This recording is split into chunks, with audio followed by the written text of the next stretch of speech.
When I was young, if I could have chosen my dreams, I would have spent every single night dreaming of going to the stars. I don't know why. I don't know why everyone isn't like that. When I looked up at night, I wondered, and I still wonder to this day, if there is anybody in my long line of sight looking back in my direction wondering the same thing. For a while I hoped that I would live to go to the stars. After all, at the time, men were going to the moon. It couldn't be that much further to the stars. But it is. It is. I could throw some numbers at you, but such numbers are meaningless. 24 million miles is easy to say, but almost impossible to grasp.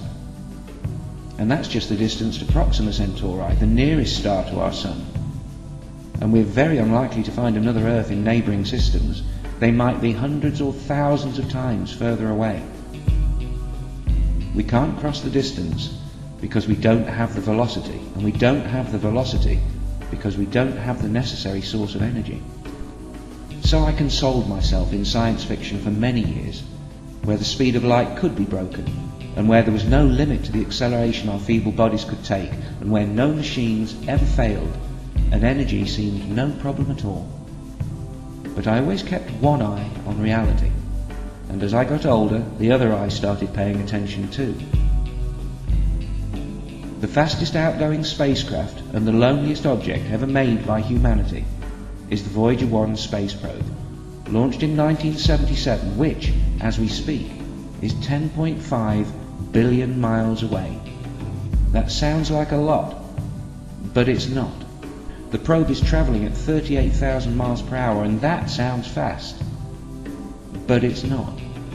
It's only 1/18,000th of the speed of light.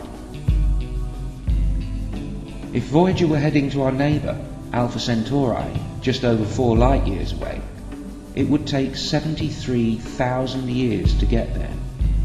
And Voyager is just a probe, a lightweight. There's no need to carry propellant, to take food and water, or to provide biomass and nutrients and entertainment for a human crew. The fastest a man has ever travelled was 24,000 miles per hour during re-entry in the Apollo 10 command module, a vehicle that could support 3 men for just a few days. But there are some crude designs for starships that could, in principle, get us to the velocities we need, say 10% of the speed of light or faster, allowing us to reach the Centauri system in 40 years.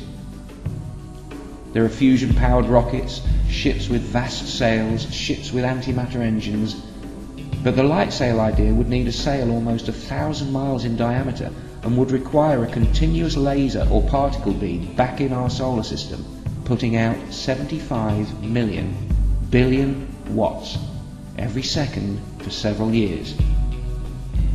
And then the ship needs to decelerate at its destination. A colony ship using antimatter engines would have to take their fuel with them, and the fuel to move the fuel. It's a truism that in planetary space travel it takes a lot of fuel to move a little mass, but where interstellar travel is concerned, it takes an enormous amount of fuel to move the colossal amount of fuel required to move the awful lot of fuel needed to move a little mass towards the speed of light.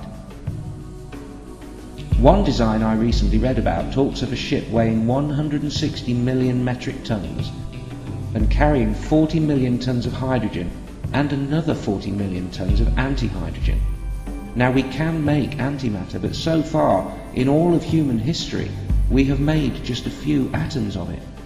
To produce 1 gram of antimatter using current technology would cost approximately $100 quadrillion and take billions of years. The closest thing we have to a workable design is Project Orion, which uses a long series of kicks from atomic explosions to accelerate the ship. The ship would be extremely heavy for its size, 500,000 tons of it, much of it made of thick, dense metal, in order to survive the stresses of the 300,000 nuclear detonations needed to reach 8 to 10% of the speed of light. But it might be wise if such a ship and its fuel were constructed and launched in space. Now, having said all of that, We do have time. While a huge comet or a nearby supernova or a gamma-ray burst could wipe our species out, these events are statistically very rare. If we don't kill ourselves, and with just a little luck, we could have millions of years on Earth. With so much time ahead of us, we can afford a few setbacks, and a few thousand years might be all we really need. Robots could mine the solar system and construct the ships. We could greatly reduce the weight of the ships by sending embryos to be raised by robots when they reach their destination. Anything possible is possible. And there are so many possibilities. Among the crimes for which Giordano Bruno was burned alive by the Catholic Church, as well as holding opinions contrary to the Catholic faith, he stood in the flames accused of claiming the Earth was not the only world. And we now know that the Sun orbits the centre of our galaxy once every 250 million years, along with more than 100 billion other suns, many carrying planetary systems not unlike our own. And this is all happening in more than 100 billion other galaxies. If it were possible, I'm confident that Bruno would smile a knowing smile.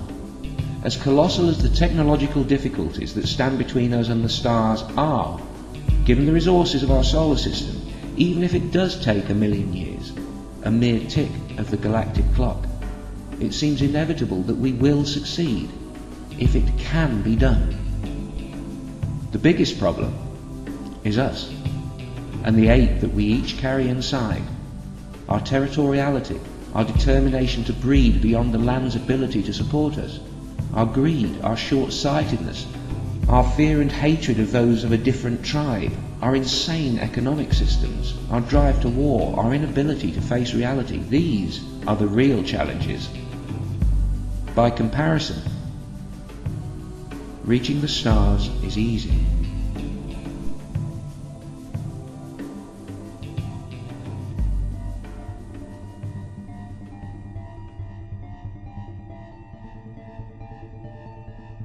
Once or twice a year, I dream of the galaxy rise, of standing on a frozen moon 1,000,000 trillion miles away. It's only a dream, but it feels real, like I'm there, so small that I barely exist.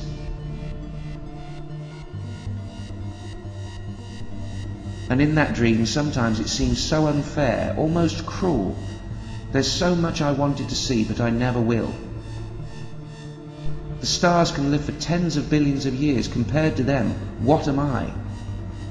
But somehow there's beauty in it. And there's a feeling that I think some people call God. Perhaps God is what minds do when they are blown apart by the awe of their even existing at all.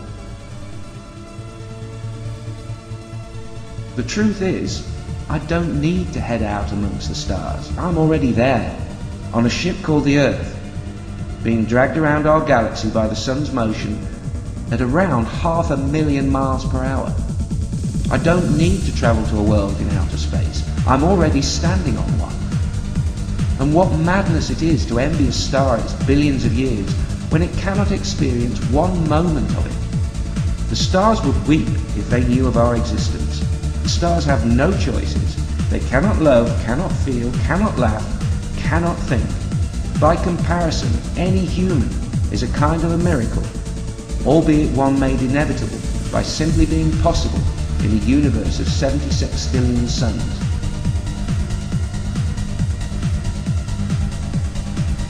We call ourselves humans. You can find us 4.3 light years from Proxima Centauri in the Orion arm of the Milky Way galaxy. We're not all that we could be, but one day, well, you never know.